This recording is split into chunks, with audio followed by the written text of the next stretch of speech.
8th May. I began to fear, as I wrote in this book, that I was getting too diffuse.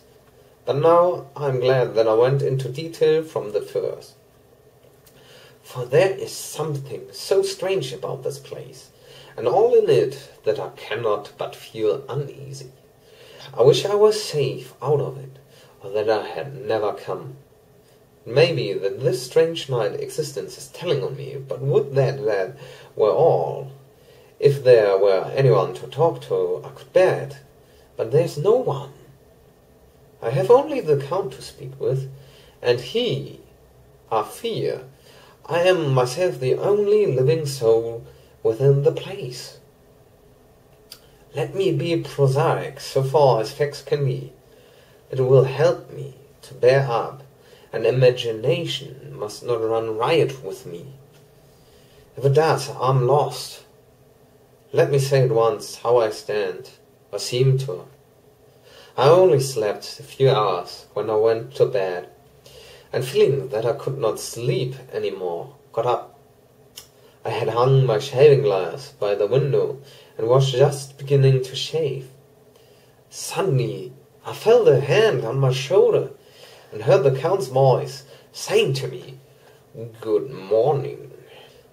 I started, for it amazed me that I had not seen him, since the reflection of the glass covered the whole room behind me. In starting, I had cut myself slightly, but did not notice it at the moment.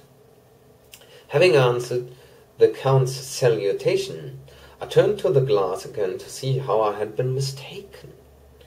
This time there could be no error, for the man was close to me, and I could see him over my shoulder.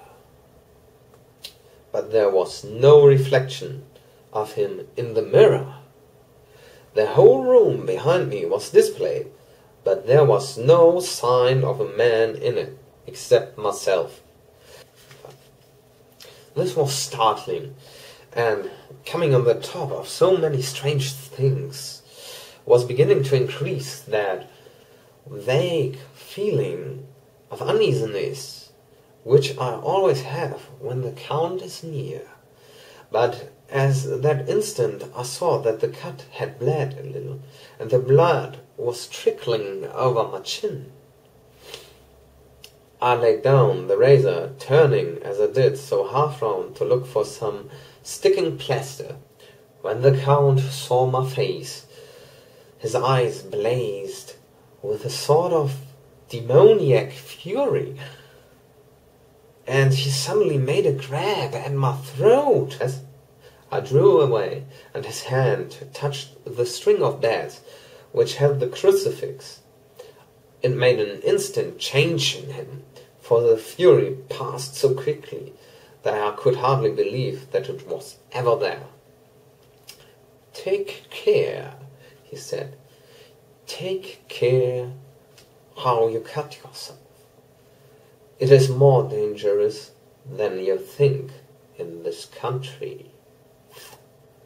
Then, seizing the shaving glass, he went on, "And this is the wretched thing that has done the mischief.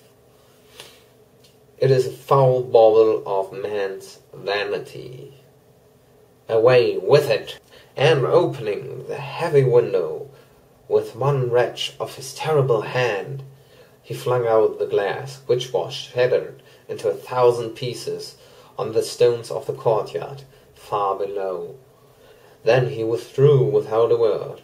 It is very annoying, for I do not see how I am to shave, unless in my watch case or the bottom of the shaving pot, which is fortunately of metal.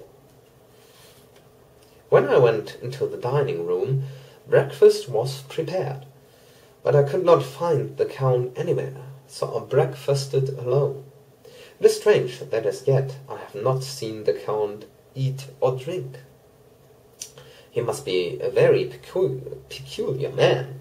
After breakfast I did a little exploring in the castle. I went out on the stairs and found a room looking towards the south.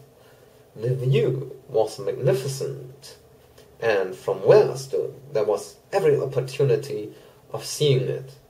The castle is on the very edge of a terrible precipice.